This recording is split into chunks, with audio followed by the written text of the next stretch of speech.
తల్లి శ్రీ పద్మావతి దేవి బ్రహ్మోత్సవాలు తిరుచానూరులో అంగరంగ వైభవంగా జరుగుతున్నాయి.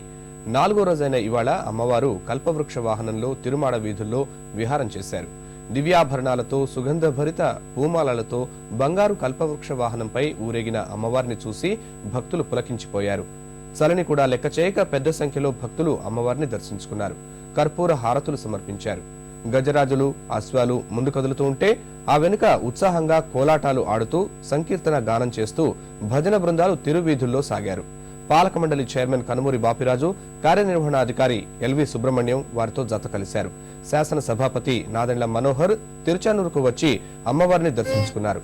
నూతన సంవత్సరం క్యాలెండర్లను ఆవిష్కరించారు.